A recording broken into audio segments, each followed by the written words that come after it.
Hello बच्चा party, क्या हाल चाल है सभी? क्या यार, एकदम बढ़िया, फर्स्ट क्लास, मज़े में, मस्त एकदम। उम्मीद रहती भी है और हो भी सही। दिवाली वगैरह अच्छे से सेलिब्रेट कर ली होगी, आई होप सो। किसी को कोई भी दिक्कत नहीं आई होगी, मज़े मारे होंगे। इसलिए दिवाली तक तुम्हारी कोई भी क्लासेस नहीं थी, बस चिल करो यार। दिवाली का एन्जॉयमेंट पूरा होना चाहिए। दिवाली से पहले मतलब लास्ट वीक जो वीडियोज़ आनी थी आ गई। तुम्हारा लाइव लेक्चर जो होना था वो हो गया। अब मस्त एक वीक के बाद अपन वापस से रीस्टार्ट कर रहे हैं, तो ऐसे ही मज़े लेते रहो बस यार। हाँ, राम राम राम राम भाई। दिवाली की गई भाई, गई अब तो अब तो गई। अरे कोई दिक्कत नहीं, चलने दो, ये चीज़ चलती रहनी चाहिए। हंसी मजाक लाइफ में बहुत ज़्यादा ज़रूरी है। और अपने लेक्चर में नहीं होगा तो फिर कहाँ होगा भाई? या फिज़िक्स वाले सर के लेक्चर में करोगे तो अपने में कर लो, मस्त रहो, खुश रहो, ठीक है। आए काम की चीज़ पे। हाँ हाँ, अरे बहुत बढ़िया। चलो, अपना जो मेन टॉपिक है, लास्ट हमने डिस्कस कर लिया था, प्रिपरेशन डिस्कस करी थी, GMP general method of preparation. अब हम डील कर रहे हैं किसको? Physical properties. इसको बेटा, फिजिकल प्रॉपर्टी, फिजिकल प्रॉपर्टी। अब हम ये डिस्कस करेंगे। पता ही है कहाँ से मैं आपसे क्वेश्चन पूछूंगा, सिंपल सी बात है, बीपी सॉल्युबिलिटी, इसके अलावा तो कुछ होता भी नहीं है इसमें तो तो ये थोड़ा सा ध्यान रख लेना। सो फर्स्ट अगर मैं आपसे क्वेश्चन करना चाहूँ, फर्स्ट क्वेश्चन सिंपल सी बात है, आपसे क्वेश्चन कैसे पूछेगा, सीबीएसई का पैटर्न क्या है आपको अच्छे से पता है, क्वेश्चन पूछने का वे भी आप लोग जानते हो। आरबीएसई में तो कंपेयर करवा लेगा तुम लोगों से, तो सीधा डायरेक्ट क्वेश्चन पूछता है, जैसे कि phenol is partially soluble in water. Question देखो क्या पूछा उसने, कि फिनॉल जो है पानी में पार्शियली सोल्यूबल है, या फिर आपको लिख के देगा इनसोल्यूबल है पानी में, पर क्यों? अब से रीज़न पूछ रहा है कि भाई भैया ऐसा क्यों है, रीज़न आप लोग देना चाहो बिल्कुल यार दे सकते हो, पढ़ा हुआ है हमारा नोट्स के अंदर, तो वैसे तो जनरली तो पढ़ा हुआ है। लाइव लेक्चर है, मज़े मार रहे हो तुम लोग। अरे ऑब्वियस पढ़ा हुआ है हम लोग। बताओ यार कमेंट में कुछ, कभी फिंगर्स का यूज़ कर लिया करो, टाइप वाइप कर दिया करो। आलसी इंसानों, आलसी लोग हो यार तुम लोग, आलसी जी बोला जाता ना, आलसी बिल्कुल, तो वो वाले इंसान हो। अबे इतनी भी आलस सही नहीं है। हाँ टाइप करो, शाबाश, मेहनत किया करो यार। फिंगर्स भी यूज़ नहीं कर रहे, फिर क्या ही यूज़ करोगे फिर तुम लोग? कैसा आप रिकॉर्डिंग का ऑप्शन ही नहीं तो वो कर देते आराम से सुनो, टेंशन ही खत्म टाइप करने के बाद। एक ने 2 वर्ड लिखे हैं, वो बिल्कुल वर्ड सही है, बस हाँ ठीक है, स्टेटमेंट में मैं कन्वर्ट कर दूँगा। बहुत बढ़िया, आंसर एकदम करेक्ट है, कोई दिक्कत नहीं है, बिल्कुल सही है। Yes yes yes yes yes, और आंसर आ चुका है, that is large hydrophobic part. अब कुछ हो सकता है बेचारे टेंशन में आ जाए, सर ये कौन सा वर्ड लिख दिया आपने। लार्ज हाइड्रोफोबिक पार्ट मीन्स जिसको पानी कम पसंद है। एग्जाम्पल में अगर मैं बोलूँ तो लार्ज अल्काइल ग्रुप, मैं ऐसा भी बोल सकता हूँ, तो आपको आप समझ में आ जाएगा, अच्छा अल्काइल ग्रुप मतलब एराइल ग्रुप की बात हो रही है। सिंपल सा लॉजिक है, ठीक है। तो रीज़न आप लोगों को पता ही लग गया। हाँ, क्वेश्चन पूछने का दूसरा वे भी ऑब्वियस सी बात है, वो भी मैं लिखूंगा। अब ये तो बिल्कुल शॉर्ट एंड स्वीट में लिख दिया। अगर आपको पेपर में लिखना है तो कैसे लिखोगे कि फिनोल इज पार्शियली सोल्यूबल या फिर insoluble in water due to large hydrophobic part. जैसे कि अगर मैं आपको डायग्राम में रिप्रेजेंट करना चाहूँ तो बेटा ये आपका डायग्राम हो गया, ये जो आपको ग्रुप दिख रहा है ना, दैट इज़ हाइड्रोफोबिक पार्ट है। ये हाइड्रोफोबिक पार्ट है, यानी कि जिसके साथ पानी कभी भी एच बॉन्ड नहीं बनाता।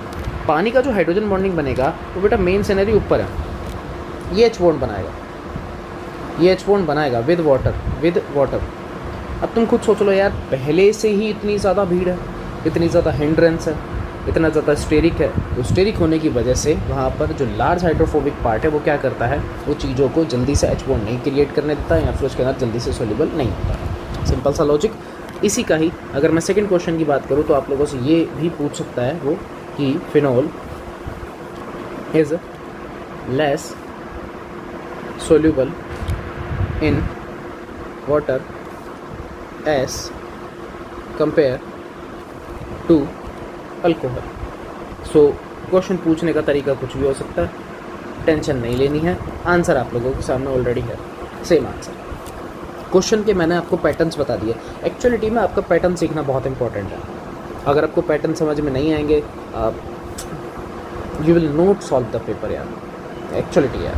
ऐसे क्वेश्चंस आएंगे आपके पास, ऑर्डर्स पूछ लेगा, पूछ लेना। तो क्वेश्चन सबसे सिंपलेस्ट कब होता है यार, लिख देगा एक साइड में फिनोल एक साइड में अल्कोहल, कहेगा भाई साहब एरो लगा लो बस, ग्रेटर देन लेस देन, बहुत सिंपल है, कोई भी कर देगा, चीटिंग करके भी हो जाएगा। पर स्टेटमेंट कैसे चीटिंग करोगे तो उसके लिए चाहिए कंसेप्ट नॉलेज थोड़ा सा, तो लिटिल बिट आपको नॉलेज होना चाहिए। एकदम करेक्ट आंसर था, कोई प्रॉब्लम उसमें नहीं थी। ठीक है, सेकंड क्वेश्चन सुनो। अब ऑब्वियस सी बात है, अब जब सॉल्युबिलिटी का हो गया तो मैं किसका पूछूंगा, बीपी का, सिंपल है। तो यहाँ पे अपन लिख देते हैं phenol have more BP as compare to hydrocarbon. सवाल तो ये भी हो सकता है, ऑब्वियस सी बात है। बताओ भाई, क्वेश्चन है, कुछ भी हो सकता है, सोचो, क्वेश्चन पढ़ना अच्छे से फिर बताओ। ये सीबीएसई पॉइंट ऑफ व्यू से, सीबीएसई इसी वे में ही आपसे क्वेश्चन पूछेगा, तो थोड़ा सा बी अलर्ट। ठीक है, मैं लगा देता हूँ, बिल्कुल गारंटीड आपसे ऐसे ही पूछेगा। आप अपना टाइप करते रहो, इसको जो भी समझ में आ रहा है फिर हम डिस्कस करते हैं, कोई टेंशन लेते हो यार। We will discuss after a few seconds. बस एक बार मैं मार्क कर दूँ, मीन्स हाईलाइटर यूज़ कर लेता हूँ।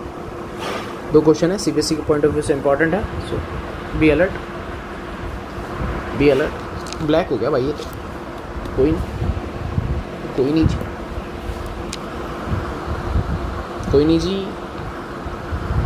बताओ, टाइपिंग चल रही है, करो करो करो, कुछ तो दिमाग चले। टाइपिंग चल रही है, कुछ तो दिमाग चलेगा इसी बहाने।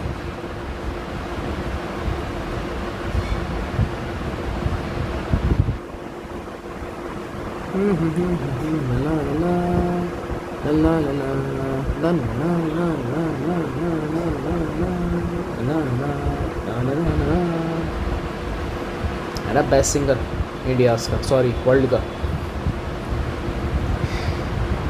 मस्त। अबे तुम क्या चल रहे हो? है तुम्हें भाई अपनी अपनी नॉलेज है, अपना अपना आर्ट है यार, सिंपल सी बात है। तुम क्या चल रहे हो? हट, क्वेश्चन का आंसर तो चुपचाप। तो आ गया है 1-2 का आंसर, बहुत बढ़िया, बहुत अच्छे, सिंपल सा आंसर और बहुत करेक्ट आंसर दिया कि सर मस्त आंसर है। Inter molecular hydrogen bonding, intermolecular hydrogen bonding, simple सा। कि फिनॉल के पास में ज़्यादा बीपी होता है, रीज़न बिहाइंड दैट क्योंकि उसके पास में हाइड्रोजन बॉन्डिंग अवेलेबल होती है। मैं आपको हाइड्रोजन बॉन्डिंग रिप्रेजेंट करके दिखा रहा हूँ, दैट इज़ फिनॉल O और H। Intermolecular means different molecules, ठीक है, डिफरेंट मॉलिक्यूल ऑफ दारू।